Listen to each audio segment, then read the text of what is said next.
Hey everyone, and welcome back to Urban Neighbor News. Here's what we're getting into today. First up, Black-owned businesses across Minnesota took part in a statewide. Then we're looking at Klein Goederust Wine Cellar in Franschhoek, officially opened this. We're going to break it all down, so let's get into it. Our first story today is Black-owned businesses across Minnesota took part in a statewide. Black-owned businesses across Minnesota took part in a statewide general strike on Friday, January 23, to protest Immigration and Customs Enforcement, ICE operations in the state. Among those joining the shutdown was Griot Arts, a bookstore, art gallery, and community space in downtown Rochester, which remained closed for the day. Owner and founder Nicole Nefanoyimhara described the closure as an act of economic resistance and solidarity against state-sanctioned violence. "We cannot continue to act like any of this is normal," Nefanoyimhara said. She emphasized that every business holds economic power and that choosing not to participate in the economy can serve as a form of protest.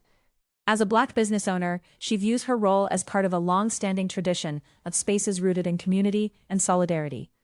The shutdown also provided a moment for reflection and truth-telling about ongoing violence and fear in communities.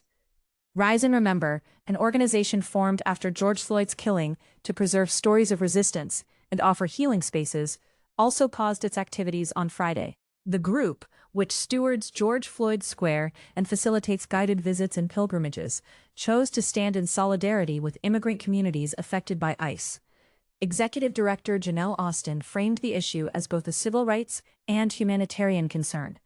She noted that while some might open their doors during such moments, the priority was to join protests and marches alongside clergy, mentors, youth, and community members from Minnesota and beyond.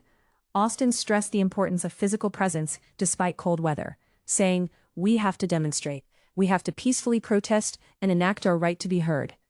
Nefanoyimhara plans to support the strike by connecting people to resources, contacting lawmakers, attending rallies in Rochester, and hosting a poetry gathering at Griot Arts later that evening to provide a space for community after a day of activism.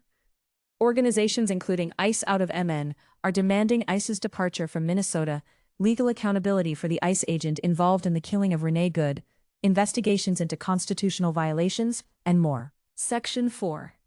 Next up, we're talking about Klein Goederust Wine Cellar in Franschhoek officially opened this.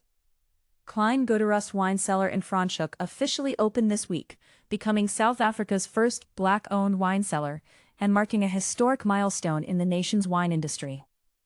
The launch event was attended by Western Cape NEC for Agriculture, Economic Development and Tourism, Dr. Ivan Meyer, who praised the cellar as a triumph for real transformation and inclusive growth within one of South Africa's most iconic sectors. The journey of Klein Goederust began in 2019, when entrepreneur Paul Seguka acquired a neglected farm that had previously been worked by his mother. Over 6 years, Seguka invested heavily to revitalize the property into a bottle boutique winery and tourism destination. This transformation was supported by the Western Cape Department of Agriculture through funding programs such as the Comprehensive Agricultural Support Program, CASP, which provided resources for vineyard establishment, equipment, and production inputs to assist new entrants in accessing markets and growing their businesses sustainably. Dr. Meyer emphasized that Klein Goederust's success reflects the perseverance of families with deep roots in farm labor. This is the classic case of farm workers who gave their children a vision of the future. They did not only dream, they worked hard, invested their own resources, and partnered with industry to turn that vision into reality, he said. The winery also symbolizes a breakthrough in industry transformation, with both Paul Seguka and winemaker Rodney Zimba, children of farm workers, representing new leadership in South Africa's wine sector. South Africa's wine industry contributes more than $56 billion to GDP and supports over 290,000 jobs, with 98% of wine cellars located in the Western Cape. The opening of Klein Goederust aligns with the Western Cape's Growth for Jobs (G4J) plan, which aims for 4 to 6% economic growth by leveraging sectors like agriculture and agri-processing. Dr. Meyer noted, growing the economy and creating jobs are the Western Cape government's top priorities. Klein Goederust will contribute to both. By combining wine production with tourism and hospitality, the cellar taps into Franschhoek's vibrant viz.